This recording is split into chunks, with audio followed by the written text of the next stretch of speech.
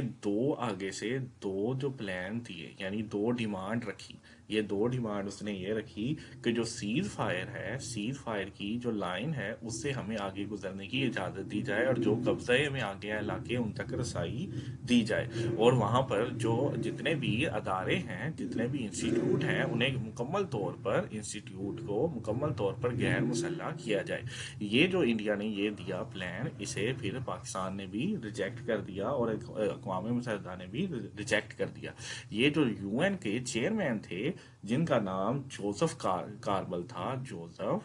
Joseph کاربل تھا، انہوں نے اپنی جو بک ہے ڈینجر ان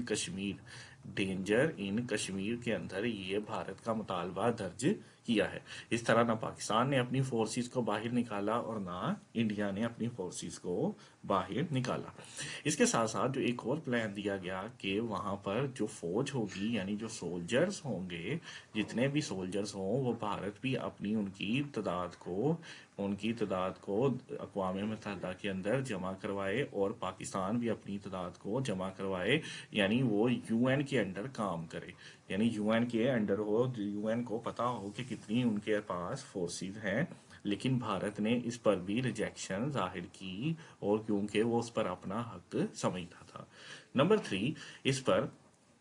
جو امریکی صدر تھے ٹرومین، اور جو برطانوی وزیر اعظم تھے اٹلی، انہوں نے یہ پلان دیا کہ دونوں جو کنٹریز ہیں وہ اپنا اپنا جو سٹانس ہے وہ ہمیں دے، اپنا سٹانس دونوں ملک پیش کریں، ٹھیک ہے، اور ہم اس کے مطابق اس کا سلوشن نکال دیں گے۔ آپ سمجھے کہ ہم یعنی جو دونوں کے درمیان ثالثی کا کام کریں گے۔ لیکن پاکستان نے اسے پھر قبول کر لیا، پاکستان نے اسے ایکسیپٹ کیا، لیکن بھارت نے اسے ریجیکٹ کر دیا کہ وہ کسی کے ہاتھوں اس طرح کشمیر کا فیصلہ نہیں کروائے گا، اس نے ریجیکٹ کر دیا۔ اس کے بعد جو ان کے درمیان ایک اور معاہدہ ہوا کہ جو پاکستان ہے وہ 4,000 جو ہے سولجرز رکھے، اور جو انڈیا جو ہے وہ 21,000 سولجر وہاں رکھ سکتا ہے، 21,000 سولجر رکھے۔ لیکن انڈیا نے بعد میں اسے بھی ریجیکٹ کر دیا کہ پاکستان وہاں پر اپنا ایک بھی فوجی رکھے۔ اس طرح یعنی مختلف قسم کی جو اس پر پلان آتے گئے، لیکن کسی پر بھی عمل درآمد نہیں ہوا۔ اسی کے ساتھ ایک ڈکسن پلان بھی آیا، ڈکسن پلان، اس کے مطابق جو جموں اور لداخ کا علاقہ ہے وہ انڈیا کو دے دیا جائے، اور جو گلگت اور آزاد کشمیر کا علاقہ ہے AGK ہے، اسے پاکستان کو دے دیا جائے۔ لیکن اس جو معاہدے کو دونوں نے، پاکستان اور انڈیا دونوں نے ریجیکٹ کیا، اسے پاکستان اور انڈیا دونوں نے ریجیکٹ کیا، اور جو بھٹو اور اندرا گاندھی کے درمیان جو شملہ کے اندر معاہدہ ہوا، اس کے درمیان یہ تھا کہ اب کوئی بھی ایشو ہوگا، یعنی بھارت کا یہ سٹانس ہے، کوئی بھی ایشو ہوگا وہ ہم دونوں ملک یعنی میوچل انڈرسٹینڈنگ سے ہی اسے سولو آؤٹ کریں گے۔ جس کی وجہ سے اب یو این کی یا کسی بھی قسم کے پلان یا ثالثی کی کوئی بھی ملک کوشش نہ کرے، کیونکہ پاکستان اور انڈیا مل کر ہی اس کا فیصلہ کریں گے۔ اس طرح کشمیر پر مختلف قسم کی قراردادیں آئی، پلانز آئے، کبھی پاکستان نے اس کا انکار کیا، کبھی بھارت نے اس کا انکار کیا، اور زیادہ تر بھارت کا جو۔ اب ہم ڈسکس کریں گے کہ کشمیر کے اندر جو آرٹیکل 370 اور 35A ہے اس کی حقیقت کیا تھی، اور اسے ختم کیوں کیا گیا، اور اس کے اثرات کیا مرتب ہوئے۔ اسے ہم 1 بائی 1 ڈسکس کرتے ہیں۔ سب سے پہلے ہم دیکھتے ہیں کہ آرٹیکل 370 کیا تھا۔ آرٹیکل 370 کیا تھا؟ انڈین پرائم منسٹر جناب نہرو اور جو جموں اینڈ کشمیر کے پرائم منسٹر تھے عبداللہ، ان کے درمیان ایک معاہدہ ہوتا ہے میوچل انڈرسٹینڈنگ کے ساتھ ان کے درمیان ایک ایگریمنٹ ہوتا ہے، معاہدہ ہوتا ہے۔ اور اس ایگریمنٹ کے روح سے جو آئین کے اندر ایک آرٹیکل شامل کیا گیا جس کا نام 370 آرٹیکل تھا، 370 آرٹیکل، اور اس آرٹیکل کے مطابق جو کشمیر تھا، کشمیر کو انڈین یونین کے اندر ایک اسپیشل سٹیٹس حاصل تھا، کشمیر کو انڈین یونین کے اندر ایک اسپیشل سٹیٹس حاصل تھا، یعنی اس کو جو مہاراجہ ہری سنگھ تھا اس کی مشاورت کے ساتھ اسے آئین کے اندر شامل کیا گیا، یعنی کشمیر کو ایک اسپیشل سٹیٹس دیا گیا انڈین یونین کے اندر۔ اس اسپیشل سٹیٹس کا کیا مطلب تھا کہ جو صرف دفاع کے یعنی ڈیفینس کے یا انفارمیشن کا جو محکمہ ہوگا وہی صرف انڈین یونین کے سپرد ہوگا، ڈیفینس اینڈ انفارمیشن کس کے سپرد ہوگا؟ انڈین یونین کے، اور اس کے علاوہ باقی تمام جو ادر معاملات ہوں گے، سارے ادر ڈپارٹمنٹس ہوں گے، ان کا مکمل طور پر جو اختیار ہوگا وہ کشمیریوں کو ہی ہوگا، یعنی باقی تمام معاملات میں جو انڈیا ہے وہ انٹرفیئر نہیں کرے گا، اور اسے مکمل طور پر ایک کانسٹیٹیوشن اسمبلی بنانے کی بھی اجازت ہوگی، ایک کانسٹیٹیوشنل اسمبلی کی اسے اجازت ہوگی، اور اس کے ساتھ ساتھ انہیں خود کا ایک الگ پرچم بنانے کی بھی اجازت ہوگی، اور انہیں آئین کا بھی حق ہوگا، انہیں مکمل طور پر آئین کا حق حاصل ہوگا، اور نہ کشمیر کے اندر ایمرجنسی لگ سکے گی، نہ کشمیر کے اندر ایمرجنسی لگ سکے گی، اور نہ ہی کانسٹیٹیوشن کو کوئی بھی معطل کر سکے گا، اور نہ ہی کانسٹیٹیوشن کو کوئی بھی معطل کر سکے گا۔ یہ تھا آرٹیکل 370 کی حقیقت۔ اب جب جو انڈین تھے انہوں نے یہ کہا کہ اس کی وجہ سے ہم کشمیر کے اندر ڈیولپمنٹ نہیں کر پا رہے، ہم اس ریسٹرکشن کی وجہ سے ڈیولپمنٹ نہیں کر پا رہے، تو لہٰذا انہوں نے جو 5 اگست 2019 کو مہاراجہ سبھا نے ایک قرارداد بنائی، اور اس قرارداد کو منظور کر لیا گیا، اور صدر نے 6 اگست کو اس پر سائن کر دیے، جس کی وجہ سے کشمیر کا جو اسپیشل سٹیٹس تھا اسے ختم کر دیا گیا، کشمیر کا اسپیشل سٹیٹس ختم کر دیا گیا، اور اسے مکمل طور پر انڈین یونین کے سپرد کر دیا گیا، انڈین یونین کے سپرد کر دیا گیا۔ اس کے 2 پارٹس بنائے گئے، ایک تھا کشمیر اور دوسرا تھا لداخ، کشمیر اور لداخ۔ لداخ کے اندر کسی بھی قسم کی کوئی بھی اسمبلی جو ہے وہ نہیں ہوگی، لداخ کے اندر کسی قسم کی اسمبلی ورک نہیں کرے گی، جبکہ کشمیر کے اندر جو اسمبلی ہے وہ مکمل طور پر کام جاری رکھے گی، اور کشمیر کے اندر جو اسمبلی ہوگی اس کی مدت اب 6 سال کی بجائے 5 سال ہوگی، یعنی جو انڈین کے اندر قانون لاگو ہے وہی ادھر بھی لاگو ہوگا، اس کی جو مدت ہے وہ 5 سال تک ہوگی۔ اس کے ساتھ ساتھ سپریم کورٹ کے تمام احکامات بھی اب اس پر لاگو ہو جائیں گے، سپریم کورٹ کے تمام احکامات لاگو ہو جائیں گے، اور جو قانون لگے گا، جو لا ہوگا، یا تو وہ مقامی RPC لا ہوگا، مقامی RPC لا، یا تعزیرات ہند جو انڈیا ہے یا وہ لاگو ہوگا، اس کا فیصلہ بھی کرنا باقی ہے۔ لیکن کشمیر کو جو اسپیشل سٹیٹس تھا اسے ختم کر کے فیڈرل کے اندر کر دیا گیا، جسے جو وزیر داخلہ ہے، ہوم منسٹر جو ہے وہ اسے رن کرے گا، جو وزیر داخلہ ہے اسے وہ رن کرے گا کشمیر کو، اور وہ مقامی طور پر لیفٹیننٹ گورنر کے مکمل کہانی ہے کہ کس طرح کشمیر پر آرٹیکل 370 لاگو کیا گیا، اور کس طرح اس کے حقوق تھے، اور کس طرح اسے ختم کر دیا گیا۔ ان کا یہ کلیم تھا کہ ہم کشمیر سے دہشت گردی کو ختم کر دیں اور وہاں کے لوگوں کی ڈیولپمنٹ کا کام کریں،